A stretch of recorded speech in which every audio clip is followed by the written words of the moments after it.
Good morning everyone, welcome back to GK today.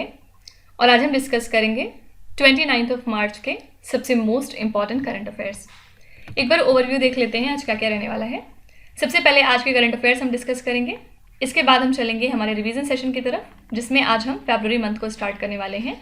अच्छा, बहुत सारे लोग अक्टूबर मंथ के लिए कह रहे थे, तो एक बार हम लोग फरवरी कर लेते हैं, उसके बाद अगर ज़रूरत लगी तो फिर से हम अक्टूबर कर लेंगे। ठीक है, तो आज तो हम फरवरी ही स्टार्ट कर रहे हैं और लास्ट में हमारा क्विज का सेशन रहने वाला है। फाइन, तो चलिए अपना सेशन हम स्टार्ट करते हैं।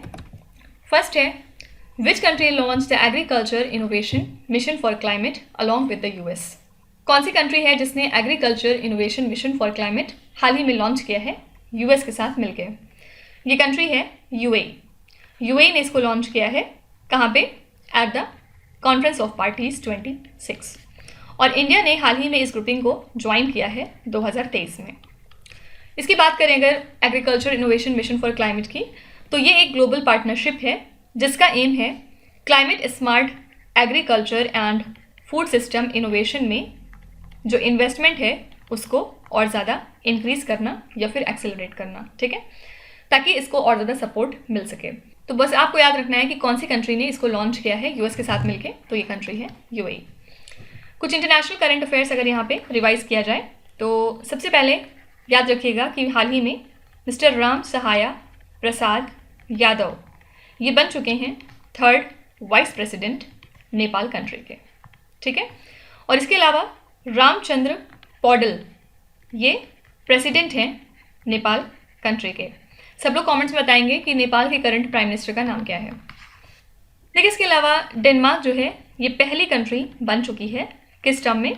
क्योंकि इसने पहली बार कार्बन डाइऑक्साइड को किसी और कंट्री से इंपोर्ट करके नॉर्थ सी में इन्होंने 1800 मीटर के नीचे कार्बन डाइऑक्साइड को दबा दिया है, मतलब बरी कर दिया है। ठीक है, तो ऐसे करने वाली डेनमार्क पहली कंट्री बन चुकी है जिसने कार्बन डाइऑक्साइड को किसी और कंट्री से इंपोर्ट किया और उसके बाद नॉर्थ सी में 1800 मीटर की गहराई में जाके उसको दफना दिया है। ठीक है, फिर वियतनाम कंट्री ने कुछ दिनों पहले इलेक्ट किया है अपना नया प्रेसिडेंट, और इनके नए प्रेसिडेंट का नाम क्या है? ये हैं मिस्टर वो वन थुओंग। ठीक है, नेक्स्ट है, Sahakar Samriddhi Saudha is to be constructed in which Indian state और the union territory. Sahakar Samriddhi Saudha कौन से स्टेट में बनेगा आपको ये बताना है। तो हमारे मिनिस्टर फॉर कॉपरेशन जो कि हमारे होम मिनिस्टर भी हैं अमित शाह जी, इन्होंने फाउंडेशन स्टोन रखी है सहकार समृद्धि सौधा की बेंगलुरु सिटी में, कर्नाटका स्टेट के। ठीक है, और ये जो सौधा है ये बेसिकली है क्या? ये 67 एकड़ का एक मार्केट यार्ड है एग्रीकल्चर मार्केटिंग के लिए। फाइन, और इसके अलावा इन्होंने डिफरेंट तरह के डेवलपमेंट वर्क्स को भी इनॉग्रेट किया कर्नाटका डिपार्टमेंट ऑफ कॉपरेशन में। कितनी लागत के साथ? 1400 करोड़ रुपए। तो याद रखिएगा, सहकार समृद्धि सौधा कौन से स्टेट में कंस्ट्रक्ट किया जा रहा है? ये स्टेट है कर्नाटका। अच्छा, कुछ और यहाँ पे इंपॉर्टेंट इनॉग्रेशन अगर हम देखें तो हाल ही में पहली मेथनॉल पावर्ड बस को इनॉग्रेट किया गया है बेंगलुरु सिटी में। ठीक है, और इसको अनवील किया है हमारे road transport and highways minister Nitin Gadkari ने। तो आपसे पूछ सकते हैं कि पहली मेथनॉल बस कहाँ पे अनवील हुई है, तो आपको याद रखना है बेंगलुरु में। अगर स्टेट पूछेंगे तो कर्नाटका स्टेट में। इसके अलावा नरेंद्र मोदी जी ने इनॉग्रेट किया दुनिया का लॉन्गेस्ट रेलवे प्लेटफॉर्म कहाँ पे? कर्नाटका स्टेट में, इनके हुब्बाली डिस्ट्रिक्ट में। ठीक है, तो आंसर हो जाएगा कर्नाटका। इसके अलावा प्राइम मिनिस्टर नरेंद्र मोदी ने इनॉग्रेट किया है एशिया का सबसे बड़ा helicopter manufacturing facility, once again कहाँ पे? कर्नाटका में, कर्नाटका के तुमाकुरू में। ठीक है, और ये जो फैसिलिटी है किसकी है? हिंदुस्तान एरोनॉटिक्स लिमिटेड की। फाइन, तो ये कुछ इंपॉर्टेंट इनॉग्रेशंस हैं जो आपको ध्यान में रखने हैं।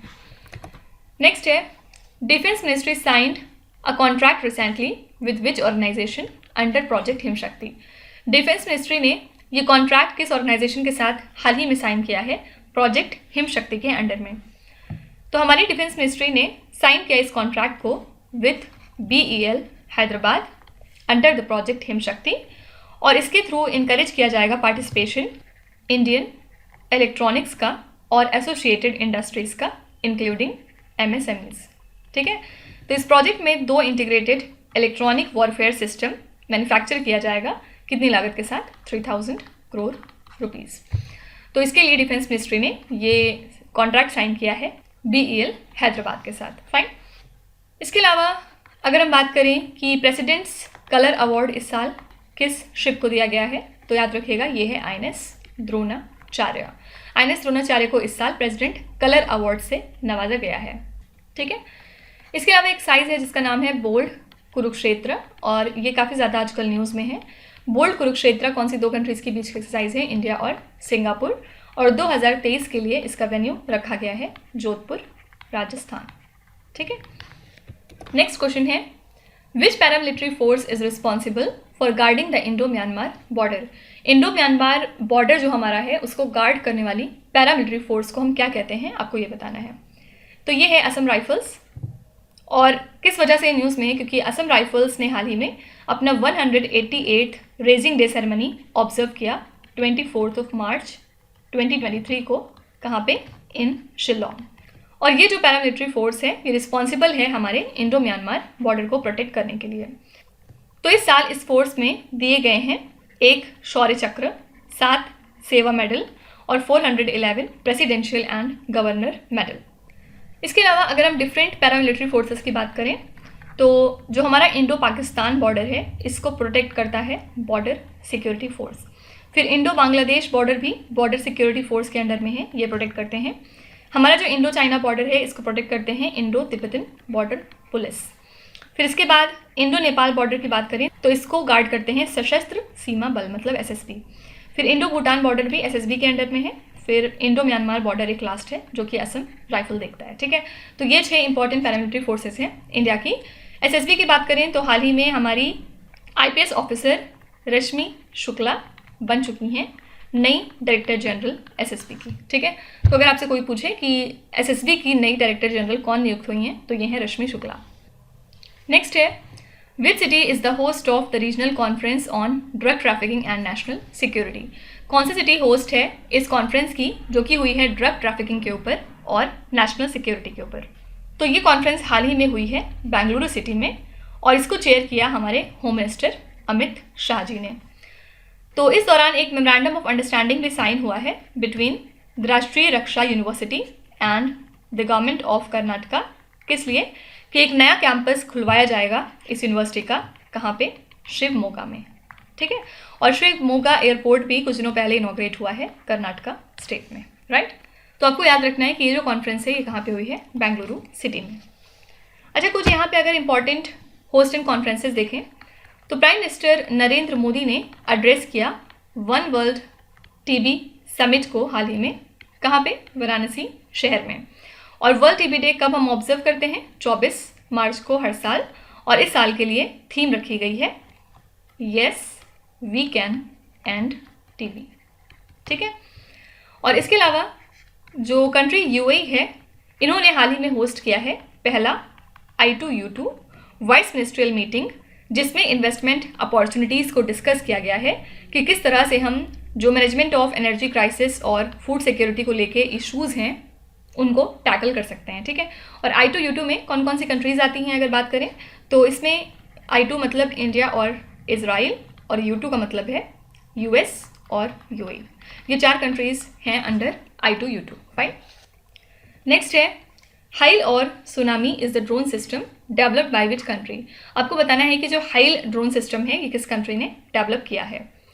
तो ये एक ड्रोन सिस्टम है जिसको डेवलप किया है नॉर्थ कोरिया ने, और ये केपेबल है मैसिव रेडियो एक्टिव वेव्स को क्रिएट करने के लिए थ्रू सबमरीन एक्सप्लोजन, और इसके थ्रू स्नीक अटैक्स किए जा सकते हैं एनिमी वाटर्स के ऊपर, और जितने भी एनिमी के नेवल स्ट्राइकर ग्रुप्स हैं उनको टोटली डिस्ट्रॉय किया जा सकता है।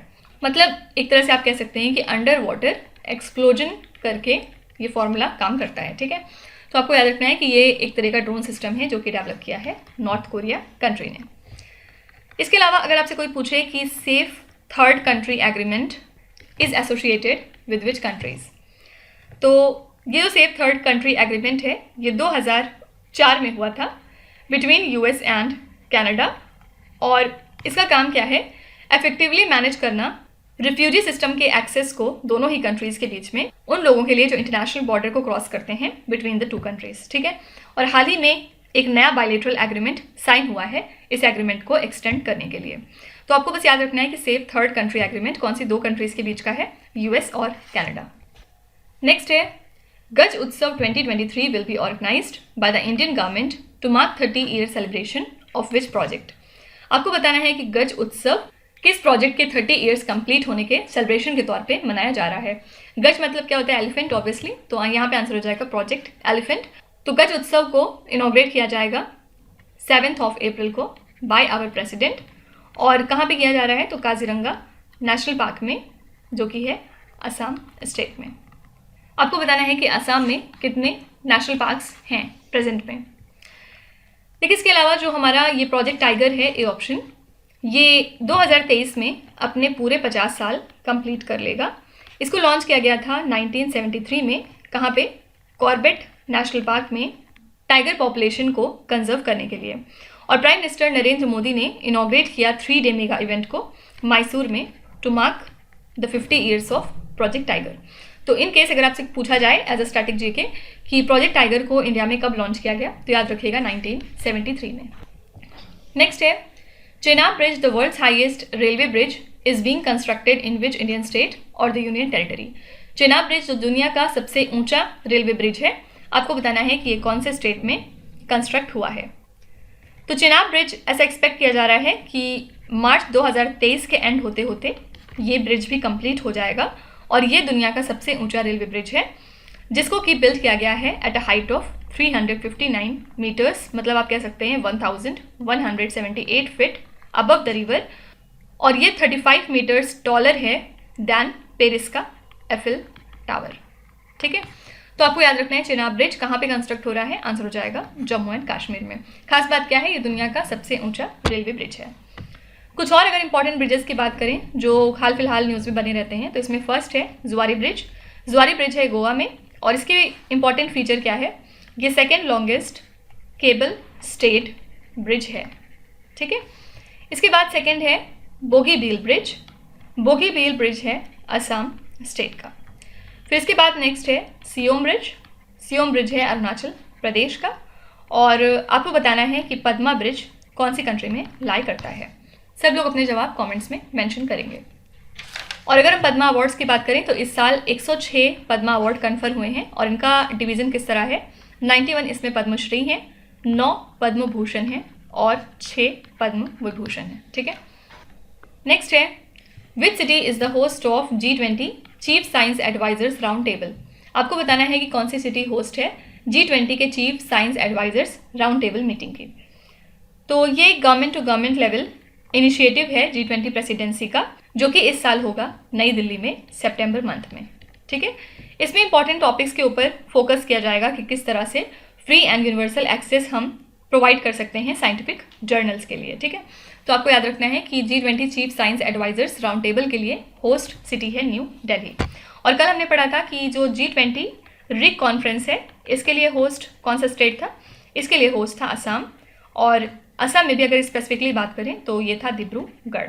और रिक का फुल फॉर्म क्या बताया था, research and innovation initiative gathering. ठीक है, नेक्स्ट है पीएम प्रणाम is associated with which union ministry.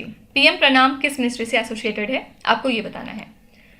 तो ये रिलेटेड है ministry of chemicals and fertilizer से, और हाल ही में इनको कैबिनेट की हाँ मिल चुकी है फॉर दिस पर्टिकुलर प्रोग्राम, और इसके थ्रू लगभग 20,000 करोड़ रुपए सेव किए जाएंगे in terms of fertilizer subsidy अगले 3 सालों के अंदर अंदर। इसका एम क्या है, एक बैलेंस क्रिएट करना between the chemical fertilizer and its alternative solution. ठीक है, तो आपको याद रखना है पीएम प्रणाम किस मिनिस्ट्री से रिलेटेड है, ये है ministry of chemicals and fertilizer. और प्रणाम का फुल फॉर्म क्या होता है, तो इसका फुल फॉर्म होता है programme for restoration awareness nourishment and amelioration of mother earth. ठीक है, कौन सी मिनिस्ट्री से रिलेटेड है, ministry of chemicals and fertiliser. Next है विच स्टेट और the union territory released the Tamil Nadu state disaster management plan 2023। कौन सा स्टेट है जिसने इस प्लान को हाल ही में लॉन्च किया है, आपको ये बताना है। तो क्वेश्चन से ही पता चल रहा है, आंसर हो जाएगा तमिलनाडु। तमिलनाडु के चीफ मिनिस्टर कौन है, MK स्टालिन। इन्होंने रिलीज किया Tamil Nadu state disaster management plan, और इसके थ्रू एक्शन प्लान्स को लिस्ट आउट किया जाएगा in case of different natural and human made disaster. ठीक है, नेचुरल डिजास्टर का मतलब लाइक फ्लड हो गया, अर्थक्वेक हो गया, लैंडस्लाइड हो गया, सुनामी, फ्लड एट्सेट्रा। और ह्यूमन मेड में कौन कौन से आ जाते हैं, like nuclear and radiological disaster, फिर फायर आ जाता है इसमें, इसके अलावा biological and public health emergency etcetera. Fine. तो इसके लिए तमिलनाडु स्टेट ने अपना एक डिजास्टर मैनेजमेंट प्लान तैयार किया है। आंसर हो जाएगा तमिलनाडु। लास्ट क्वेश्चन है, which state passed a resolution to provide SC status for Dalit Christian. कौन सा स्टेट है जिसने हाल ही में एक रेजोल्यूशन पास किया है जिसमें ये डिसाइड हुआ है कि जो दलित क्रिश्चियन है स्टेट में उनको SC स्टेटस प्रोवाइड किया जाएगा। तो ये है आंध्र प्रदेश की गवर्नमेंट। आंध्र प्रदेश ने इस रेजोल्यूशन को पास किया है और इसके पहले तेलंगाना असेंबली ने भी सेम रेजोल्यूशन पास किया था जिसमें डिसाइड हुआ था कि जो बोया और वाल्मीकि कम्युनिटी है स्टेट में उसको शेड्यूल्ड ट्राइब की लिस्ट में डाला जाएगा। ठीक है, तो आपको याद रखना है कि आंध्र प्रदेश गवर्नमेंट ने डिसाइड किया है कि वो दलित क्रिश्चियंस को SC स्टेटस प्रोवाइड करेंगे। कुछ इंपॉर्टेंट स्टेट्स की अगर बात करें तो तमिलनाडु सबसे पहले इसमें। तमिलनाडु को हाल ही में इसका 18th वाइल्ड लाइफ सेंचुरी मिल चुका है। इसका नाम क्या है, थंथाई पेरियार वाइल्ड लाइफ सेंचुरी। ये तमिलनाडु के एरोड डिस्ट्रिक्ट में लाई करता है। ठीक है, इसके अलावा एशिया का largest 4 metre liquid mirror telescope हाल ही में इनॉग्रेट हुआ है उत्तराखंड में। और मध्य प्रदेश का 53rd डिस्ट्रिक्ट जो हाल ही में बना है, इसका नाम क्या है, इसका नाम है मऊगंज। फाइन। तो ये थे हमारे आज के सभी इंपॉर्टेंट करंट अफेयर्स और अब हम चलते हैं हमारे रिवीजन सेशन की तरफ जिसमें आज हम फ्रेश स्टार्ट करने वाले हैं एक नए मंथ का जो कि है फरवरी। और आज ये पार्ट 1 रहेगा इस सीरीज़ में। आज हम सबसे पहले फर्स्ट 15 क्वेश्चंस कवर करेंगे। फर्स्ट क्वेश्चन है इसमें, which country issued a notice to Pakistan seeking modification of the 1960 Indus water treaty. कौन सी कंट्री है जिसने पाकिस्तान को एक नोटिस जारी करी थी जिसमें यह हुआ था कि जो 1960 इंडस वाटर ट्रीटी है उसको आप और मॉडिफाई करिए। तो ये कंट्री है इंडिया। ठीक है, which city hosted the Shanghai cooperation organization film festival 2023। तो इसको होस्ट किया था मुंबई सिटी ने। और ये जो SCO फिल्म फेस्टिवल था इसको ऑर्गेनाइज किया गया था to mark the India's presidency at Shanghai cooperation organization और साथ ही जो डाइवर्सिटी है फिल्म्स की फ्रॉम द SCO रीजन उसको भी शोकेस करने के लिए। Road transport and highway ministry announce to scrap all government vehicles older than how many years. तो ministry of road transport and highways ने डिसाइड किया है कि ऐसे सभी गवर्नमेंट व्हीकल्स जो 15 साल से पुराने हैं उनको अब स्क्रैप किया जाएगा और उनकी जगह पे नए व्हीकल्स लाए जाएंगे जिसमें अल्टरनेटिव फ्यूल्स की व्यवस्था होगी। ठीक है, और कब से होगा ये, तो 1 अप्रैल से ऐसा कर दिया जाएगा। Nidhi Aapke Nikat is an outreach program of which institution. ये प्रोग्राम है EPFO का, फुल फॉर्म क्या है, एम्प्लॉयज़ प्रोविडेंट फंड ऑर्गेनाइजेशन। और बेसिकली आप कह सकते हैं कि एक मैसिव आउटरीच प्रोग्राम है जिसका एम है सभी डिस्ट्रिक्ट में मंथ के 27th डेट को पहुंचना ताकि जो रिलेशनशिप है बिटवीन द ऑर्गेनाइजेशन और उसके स्टेक होल्डर उनके बीच मजबूती आ सके। When is the international customs day 2023 observe. इसको हर साल हम ऑब्जर्व करते हैं 26 जनवरी को और इस साल के लिए थीम थी नर्चरिंग द नेक्स्ट जनरेशन। ठीक है, नेक्स्ट है, which airline introduced a new software for real time reporting of in flight incident. तो यहाँ पे आंसर हो जाएगा Air India. Tata group owned Air India जो है इन्होंने बताया कि ये इस तरह का नया सॉफ्टवेयर एप्लीकेशन इंट्रोड्यूस कर रहे हैं जिसका काम है जो सेफ्टी मैनेजमेंट सिस्टम है उसको और ज़्यादा इन्हांस करना और जो रियल टाइम रिपोर्टिंग है इन फ्लाइट इंसिडेंट की उसको फैसिलिटेट करना। Which union ministry is set to launch the virtual facility for adjudication of company law violation. Answer हो जाएगा ministry of corporate affairs. Which company has launch the first made in India helmet to meet Europe's ECE 2206 standard. तो ये company कौन सी है, steel bird. Steel bird ने launch किया इस हेलमेट को जिसका नाम है IGN 7 जिसने कि यूरोपियन सर्टिफिकेट के स्टैंडर्ड्स को मीट किया है और ऐसा पहली बार हो रहा है। What is the theme of international Holocaust remembrance day. सबसे पहले इसको हम ऑब्जर्व कब करते हैं, 27 जनवरी को और इस साल के लिए हमने थीम रखी है home and belonging. Which country signed an agreement with the European Union to collaborate on responsible advancement in artificial intelligence. Answer हो जाएगा US। तो US ने यूरोपियन यूनियन के साथ मिलकर इस एग्रीमेंट को साइन किया है ताकि ये कोलैबोरेट कर सकें on responsible advancement in artificial intelligence. इसके थ्रू होगा क्या, जो यूज़ है आर्टिफिशियल इंटेलिजेंस का वो इंक्रीज होगा डिफरेंट सेक्टर्स में like health care, agriculture, climate forecasting etcetera. Next है what is the name of the ceremony which marks the end to the republic day celebration. जो हर साल रिपब्लिक डे सेलिब्रेशन होता है वो जब खत्म होने लगता है तो एक पर्टिकुलर सेरेमनी होती है जिसके थ्रू ये पता चलता है कि रिपब्लिक डे खत्म हो गया है। उस सेरेमनी का नाम क्या है आपको ये बताना है। आई एम श्योर बहुतों को नहीं पता होगा आप में से। इसका नाम होता है बीटिंग रिट्रीट सेरेमनी, ठीक है। और इस साल कहाँ पे हुआ है ये? ऑब्वियसली नई दिल्ली में। Mega international container transshipment port is proposed to be constructed in which Indian state और द यूनियन टेरिटरी।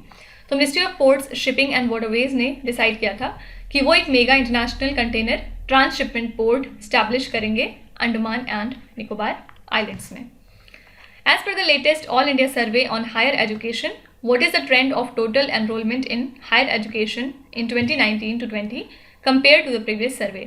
तो जो ट्रेंड है टोटल एनरोलमेंट का हायर एजुकेशन में वो ऑब्वियसली इंक्रीज हुआ है। As per the recent RBI study, which state receive the highest GST compensation from the centre. सबसे ज़्यादा GST कंपेंसेशन मिला है महाराष्ट्र स्टेट को। और टॉप 5 स्टेट कौन से हैं इसमें? सबसे ज़्यादा मिला है महाराष्ट्र को, इसके बाद कर्नाटका स्टेट को, फिर गुजरात, फिर इसके बाद है तमिलनाडु और फिर पंजाब, ठीक है। Who is the head of the commission for the sub categorisation of OBCs? इसके लिए हेड हैं जस्टिस G रोहिणी। किस वजह से न्यूज़ में था? क्योंकि ये जो कमीशन है ये फॉर्म तो हो गया था अक्टूबर 2017 में, लेकिन ये 14th टाइम है जब इस कमीशन के टेन्योर को और ज़्यादा एक्सटेंड किया गया है बाय द प्रेसिडेंट। फाइन, तो ये हो गए आज के टॉप मोस्ट 15 क्वेश्चंस जो कि फरवरी मंथ से हैं और काफ़ी ज़्यादा इंपॉर्टेंट हैं। अगर आपका एग्जाम अप्रैल में है तो जनवरी, फरवरी और मार्च मंथ के करंट अफेयर्स आपके लिए सबसे इंपॉर्टेंट हो जाते हैं। बाकी जो पुराने हैं अक्टूबर, नवंबर, दिसंबर, वो भी आपको करके जाना पड़ेगा। तो एक बार फरवरी हम कंप्लीट कर लेंगे, उसके बाद अगर आपको लगेगा तो हम अक्टूबर भी एक बार और रिवाइज कर लेंगे। बाकी रेस्ट हमने नवंबर, दिसंबर, जनवरी तो कर ही रखा है, ठीक है। तो आप अपना रिव्यू ज़रूर लिखिएगा कॉमेंट्स में कि आपको ये सेशन कैसा लगा। साथ ही ये जो इनिशिएटिव है हमारा रिविज़न इस तरह से कराने का, ये आपको कैसा लगता है और इसकी वजह से आप कितना बेनिफिट कर रहे हैं या फिर आपके मॉक टेस्ट में कितना इंप्रूवमेंट आ रहा है, ये सारी चीज़ें आप लिख सकते हैं, ठीक है। तो चलिए आपकी क्विज की तरफ चलते हैं। ये 5 क्वेश्चंस हैं जिनको आपको ध्यान से पढ़ना है और इसका जवाब आपको कमेंट्स में लिखना है। तो यहाँ पे वीडियो को पॉज करिए, एक एक करके ध्यान से क्वेश्चन को पढ़िए। जो भी आपको आते हैं वेल एंड गुड, और जो नहीं आते कोई भी बात नहीं, विथ टाइम डेफिनेटली आपका स्कोर इम्प्रूव करेगा। बस आपको कंसिस्टेंट और परसिस्टेंट रहने की ज़रूरत है। So that's it for today. I hope you have like the session. आज का सेशन आपको कैसा लगा ज़रूर बताइएगा कमेंट्स में। साथ ही साथ आपका कोई भी रिव्यू है, फीडबैक है या फिर सजेशन है तो वो भी आप हमें बता सकते हैं। हमें जानकर खुशी होगी और हम पूरी कोशिश करेंगे उसको इम्प्लीमेंट करने की। तो कल फिर हम मिलेंगे सेम टाइम सेम जगह कल के करंट अफेयर्स के साथ। Till then stay tuned. Thank you so much for watching and please do not forget to subscribe to GK Today. With this, Meenuz Hadsana signing off.